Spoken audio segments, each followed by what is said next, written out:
Assalamualaikum warahmatullahi wabarakatuh.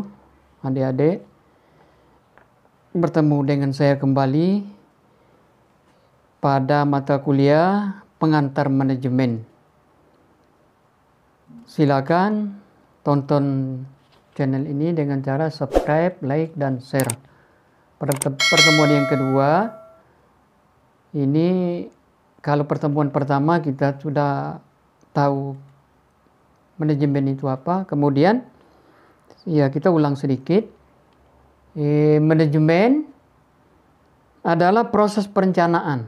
Di sana ada muncul merencanakan atau proses membuat perencanaan. Perencanaan apapun yang kita buat harus melalui perencanaan lebih awal, lebih dulu. Kemudian pengorganisasian dari perencanaan, kemudian apa yang kita buat, apa yang kita lakukan, apa yang kita mau kelola harus diorganisasikan, atau pengorganisasian artinya disatukan. Jadi yang punya potensi kemudian disatukan, kemudian dengan apa? Dengan keragam macam potensi yang dimiliki untuk di sebuah perusahaan atau instansi atau usaha yang kita punya atau perusahaan yang kita punya di swasta. Kemudian kepemimpinan. Yang jelas kalau perusahaan, kalau instansi, atau lembaga, organisasi, di rumah tangga pun sekalian harus ada pemimpin. Sekecil apapun organisasinya pasti ada pemimpin, artinya yang jadi manajernya. Kemudian yang terakhir pengawasan. Setelah perencanaan, pengorganisasian, kemudian ada kepemimpinan. Apapun program, visi misi yang dibuat di dalam sebuah kegiatan, organisasi, usaha, perusahaan, lembaga, yang pada akhirnya dievaluasi. Jadi dari perencanaan sampai evaluasi itu bagian daripada manajemen.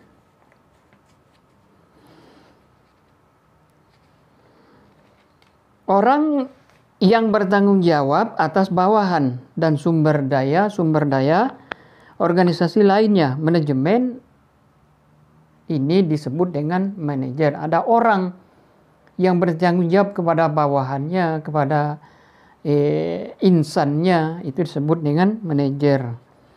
Kemudian mengenai pembagian tanggung jawab melalui piramid.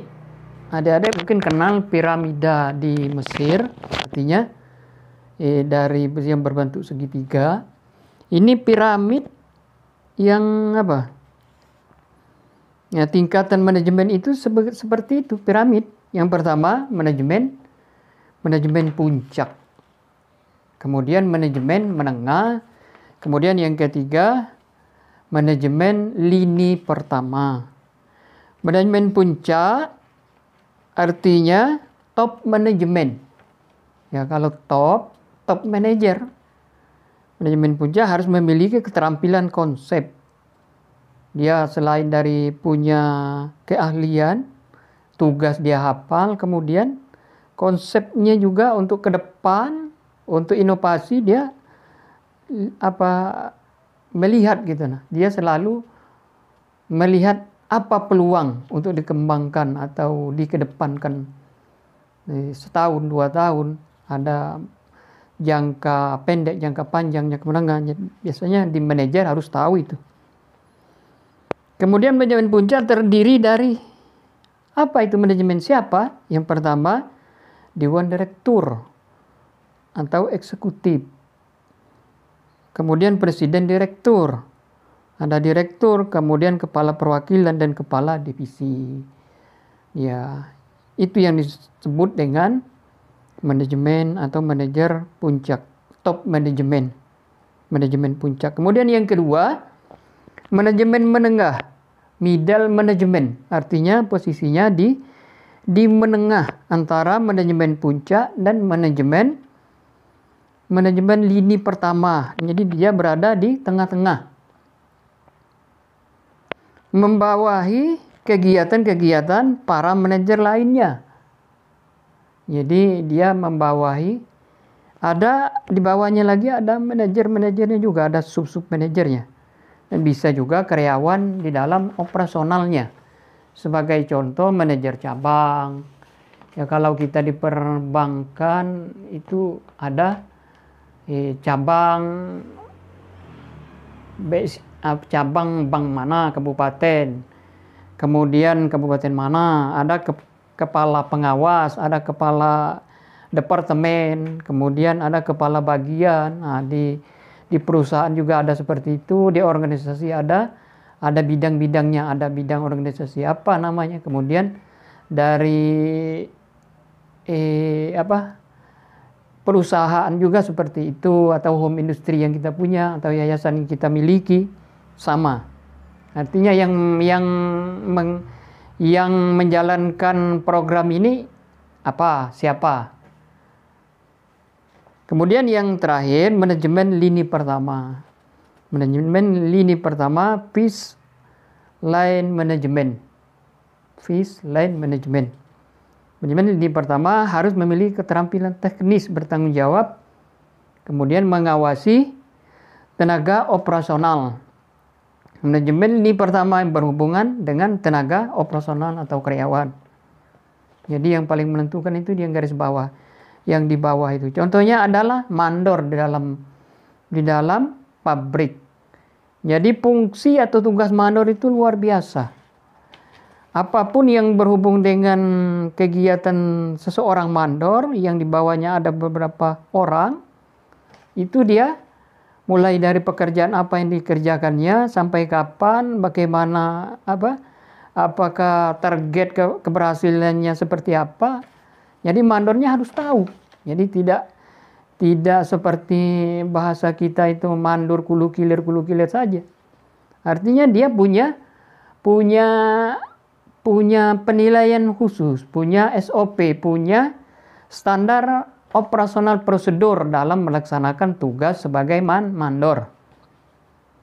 Kemudian kepala seksi juga langsung membawahi tenaga pengetik. Kemudian seksi apa dia? Seksi perencanaan, seksi pengetikan, tenaga administrasi. Dia harus tahu tugas seseorang admin ini. Kemudian kalau ada pelanggan atau nasabah yang berurusan masalah ini. Jadi kalau di instansi itu seperti itu. Maka kalau kita masuk di kantor-kantor yang apa tujuannya? Untuk mengurus ini, itu bagiannya ini. Jadi itu yang disebut dengan di bagian yang terakhir itu lini pratama.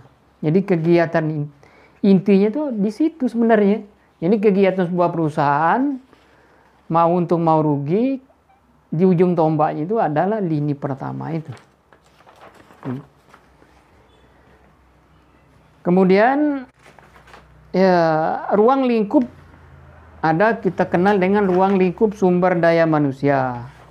Sumber daya manusia itu artinya rancangan organisasi, kemudian rancangan performasi, shaping, pengembangan pegawai, sistem reward, komunikasi dan hubungan masyarakat. Ini di dalam perusahaan.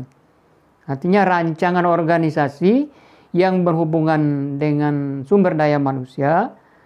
Jadi struktur kepengurusannya. Jadi mulai dari manajer, kemudian rancangan performanya seperti apa, kemudian pengembangan pegawai dan organisasi seperti apa, sistem rewardnya seperti apa. Itu ruang lingkup yang dibahas di dalam manajemen sumber daya manusia. Rancangan organisasi, perencanaan sumber daya manusia. Ada analisis pekerjaan, ada bagian menganalisis. Jadi pekerjaan apa yang harus diselesaikan, ada analisisnya. Apa yang dibutuhkan pekerjaannya, ada analisisnya. Rancangan pekerjaan seperti apa? Misalnya melayaninya seperti apa?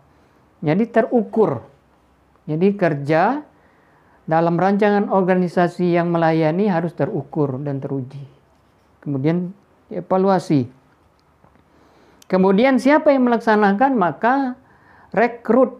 Artinya kita di sebuah perusahaan bisa merekrut siapa yang punya potensi, punya keterampilan yang menjalankan IT misalnya. Kita perlu itu tenaga itu. Jadi kita harus melihat keperluan. Dari keperluan itu muncul apa yang dikerjakan. Maka outputnya, hasilnya akan nampak. Jadi tidak merekrut itu asal merekrut.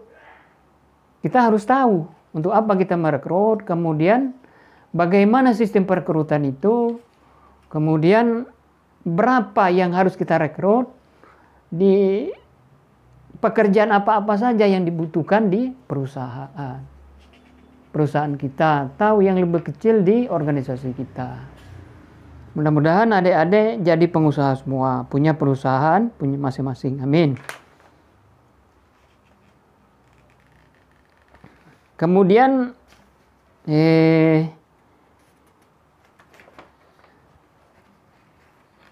di dalam sumber daya manusia ini kan banyak macam itu. Ya, ada rewardnya nanti di dalam kita mempekerjakan seseorang. Kalau dia berhasil, dia melampaui target, kita sudah punya kewajiban untuk memberikan reward atau penghargaan.